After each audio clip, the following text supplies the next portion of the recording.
A rail inspector has won £90,000 after he was sacked for failing to provide a urine sample for a drugs test because he had a medical condition that meant he was too shy to. Railwayman Lewis Smith suffered from shy bladder syndrome, which left him too nervous to go to the loo when Network Rail called him in for the random. He pleaded that he wasn't trying to dodge it and even offered to carry out a blood test, but still he was fired for refusing to take part. Mr. Smith, who previously had trouble going to the loo at social occasions, was later diagnosed with the disorder periuresis by his GP. The condition prevents people from peeing while under pressure or when other people around, and can be experienced by men flanked by other men at urinals. Lewis Smith suffered from shy bladder syndrome, image, UGC.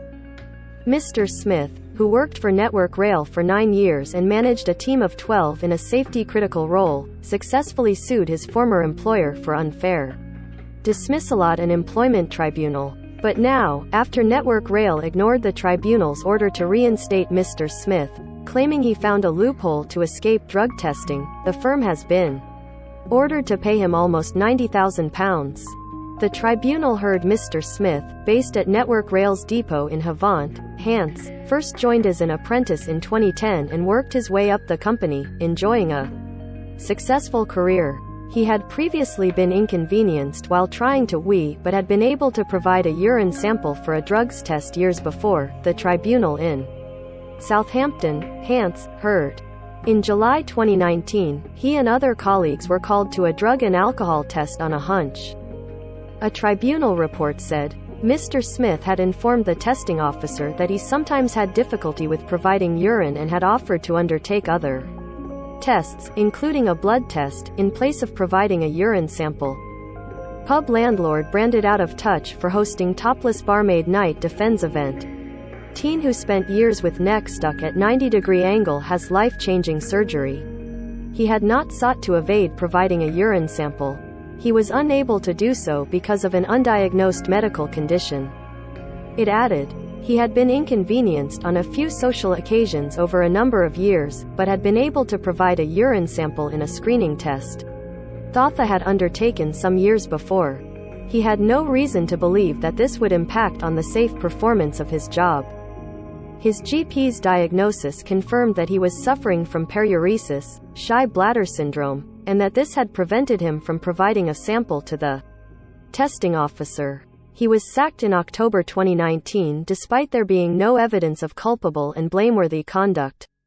He has now won a claim of unfair dismissal at the tribunal panel said Network Rail's decision to sack Mr. Smith was flawed and ill-considered, and that its own procedures confirmed he had not attempted to evade drug testing. The hearing was told Mr. Smith struggled to find work after being dismissed and ended up taking a job at Amazon.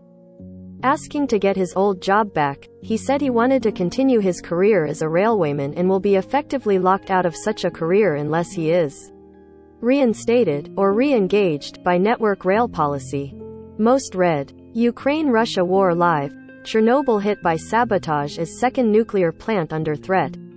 Vladimir Putin may be toppled in Russian coup, Kremlin expert warns. Pub so popular it has 4-year waiting list for Sunday roasts and stops taking new bookings. However, Network Rail claimed there was a breakdown of trust between the company and Mr. Smith as it argued that he should not get his job back. The company claimed it would lead other employees to conclude that Mr. Smith had found a loophole in Network Rail's alcohol and drug policy. Ordering he be reinstated, the tribunal panel said, Mr. Smith had taken every possible step open to him at the earliest opportunity to prove he had not used drugs. There has been no evidence provided to the tribunal to suggest that he had done so. There is also no evidence before the tribunal to support an allegation that his relationship with his manager, or any other colleagues, had broken down as a result of his actions and in particular issuing employment tribunal proceedings against Network Rail. However, Network Rail maintained it did not wish to reinstate Mr. Smith and accepted it must pay him compensation. As a result, the panel ordered the firm to pay Mr. Smith £89,861, which includes a charge for its non-compliance.